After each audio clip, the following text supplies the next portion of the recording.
guys, welcome back to my channel. It's been a really long time since I filmed a video and I'm really excited because I'm back on spring break and I am just excited to start filming again, talking about med school and just getting into it. So if you don't know who I am, I'm Brooke. I'm a first year medical student.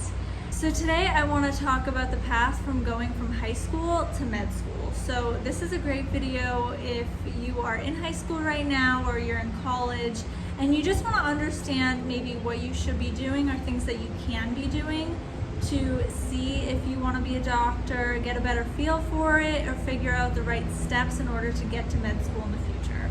I just want to preface this by saying you definitely do not need to know in high school what you want to do. You can figure that out when you're in college. I know a lot of people in medical school as well who did not know even in college that they wanted to go into medicine, and they actually did some post-bac work when they were older and then went as a non-traditional student, and a lot of people actually do that. I actually did not decide I wanted to be pre-med until I was halfway through college. So even though I was able to get some of my pre-med coursework done in college, I had to do some of those classes outside of college as well. So when I graduated, I ended up going back and taking some of those. So I took 2 years between college and med school, but there are people that take a lot more. But honestly, it really doesn't matter. So if you are somebody that's in high school or college and maybe you're considering med school, you can still follow some of these tips and just see what you think, but you don't have to know 100% that you want to be a doctor in the future. Okay, so just starting with high school, I think that when I was in high school, a lot of what I thought about was getting into college, and I'm sure it's the same sort of situation with most high schoolers these days. I think there's a lot of emphasis on getting into college and just like doing the best you can, getting the best grades, having tons of extracurriculars, and it's definitely a lot of pressure. In terms of applying to college, definitely does not matter where you go for college in terms of applying for med school. So don't think that you need to get into the best college or go to the best university in order to then apply for medical school, because as long as you have good grades on your pre-med courses and you have good MCAT scores and you've taken the required courses, it generally, in my experience at least, doesn't really matter where you go. And I know there are a lot of people also that go to community college first and then pursue a traditional university and get their 4-year degree and then will apply to medical school.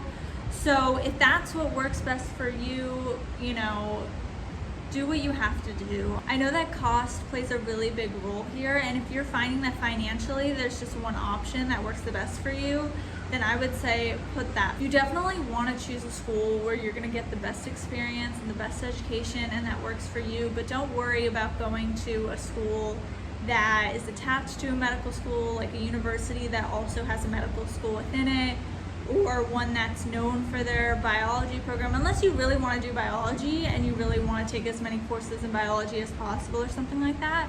But don't choose a college based on thinking that you're going to get into med school from that school. Just do whatever works best for you. Another thing that some people think about if you know that you want to be a doctor when you're in high school is doing a BSMD program. And there are a lot of pros and cons within those programs that I don't really want to get into right now, but I think that's definitely a good option to look into if you're like 100% sure that you want to be a doctor. I know it's difficult though, because I think most high schoolers don't know 100% that they want to do that, and it's a really big commitment to make when you're 17 or 18 and you're trying to figure out where to go to college. But it is definitely an option. It definitely has some amazing pros, so even just considering those and looking into them would be a good idea. So some things that you can do when you're in high school is definitely shadowing and volunteering and just getting a feel for what the hospital is like, getting a feel for what doctors do, and trying to just explore if you really want to do that. Now, I'm not trying to say you should do those things as part of your resume or your college application, even though that I know that volunteering can definitely help your college application. But you should really just do those things to get a feel for if you like the type of field that you're going into, to, you know, become interested in different medical fields, see what doctors do, because I think a lot of people have this image of medicine that's not entirely realistic, and I think that the more you expose yourself to the field, the better you will understand what you're getting yourself into. The next thing that I want to talk about is college. So if you're going into college, the main thing you're probably thinking about is making sure that you get your pre-med courses in. It's just important that if you think you might want to go into medicine, to take those classes. And like I said, there are options if you don't take those right away. I took them later, a lot of them.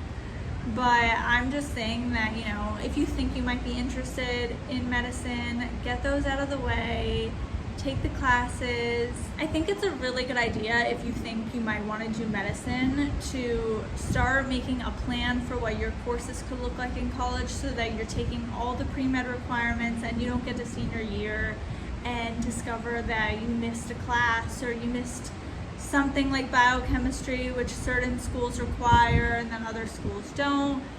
Just make a plan for yourself. You don't have to stick to it to a T if things come up along the way, or if you get really overwhelmed and you need to drop a class.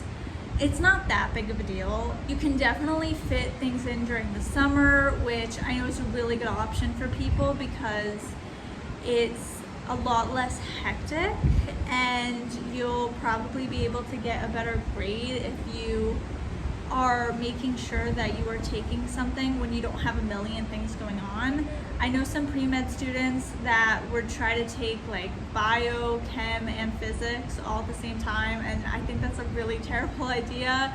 I mean, some people could probably do it, but I just think if you want to make sure that you're getting the best grades possible, which is really the most important thing in my opinion, as well as just learning the material, because you're going to need to know for the MCAT and you're going to need to know it for medical school. Just pace yourself, make sure you're taking those courses, but make sure that you are also, having it together and not putting too much on your plate. I personally don't think your major really matters. And I know personally that I was a political science major and a global health minor, so I didn't do something like biology or chemistry. I did something a little different, and I still got into medical school. So I think as long as you're getting your pre-med courses in, it doesn't really matter. I know that some people say it can actually help you to do something a little bit unique. I don't know if that's true. I think that definitely could be true, but I don't think there's as much emphasis placed on what your major was as people think there is. So I would just say do something you're interested in, something you're passionate about. If you want to take your pre-med courses, but you don't want to take every biology course that your school offers, then I think doing something different would be a great idea. Besides that, in college, I spent a lot of time volunteering. I did some shadowing, which is not as time consuming because usually I think most people recommend around maybe like 40 hours of shadowing. I don't know, I think that's how many I did, but you definitely don't need like 200 hours of shadowing or anything. You just need to shadow in like a few fields. Obviously, the more you do, the more it will help you in the future, which is figuring out what area of medicine you want to do and just exposing yourself to medicine. But I would say mostly doing volunteering and getting clinical experience through that is the best idea. So I volunteered at a hospital for 3 years when I was in college. And I also know a lot of people who volunteered in nursing homes. You can also volunteer in non-medical areas as well, but I will say that getting some clinical experience through volunteering is a really good idea. So if you have a hospital near you where you go to college that you can volunteer at, that would be amazing. Another thing that I think most medical schools, I don't know if they require it, but I think most students who get in do it, and that is research. So research is so important, just showing that you're interested in research. I was not published. You don't have to be published to get into medical school. Obviously, that would help. So if you can get published and just get started in research, maybe like your second or third year, that would be great because that'll give you more time to work on a project. But I think as long as you're showing that you're interested and you're working on something, that it's a really good sign. I did do a poster presentation, and so that was something that I was able to show that I did. But overall, just, you know, making sure that you are finding something you're interested in. You don't have to do basic science research.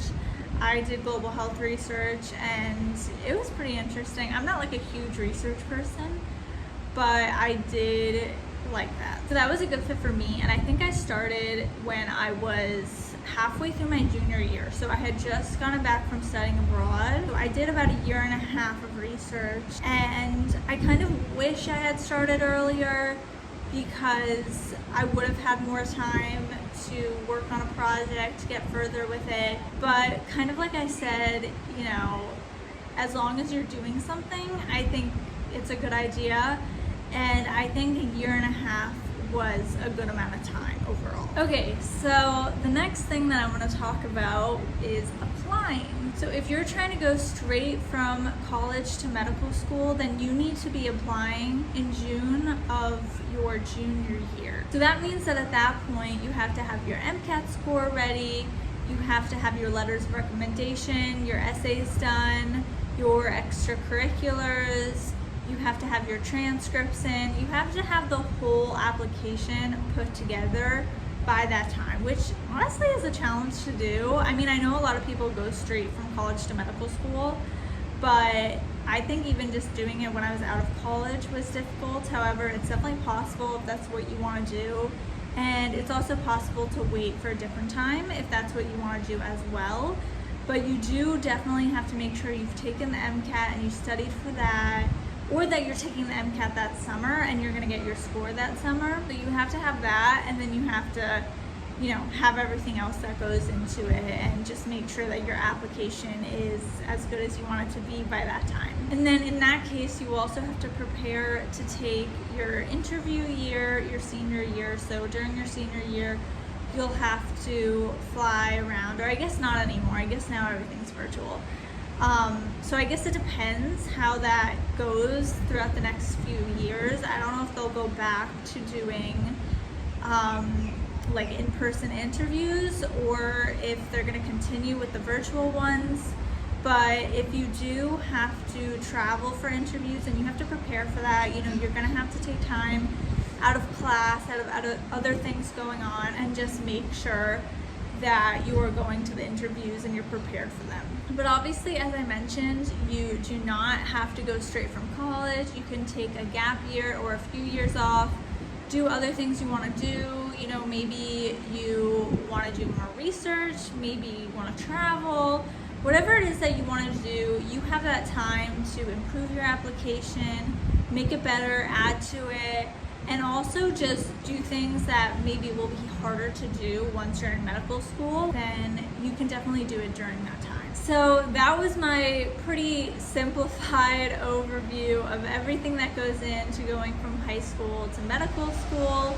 I know that it was brief and that there's a lot more information that goes into each aspect of becoming a doctor, but those are my main tips. Now, if you want more detailed advice, I have more videos on different parts of applications and college and stuff like that, and I'm definitely gonna make more for you guys.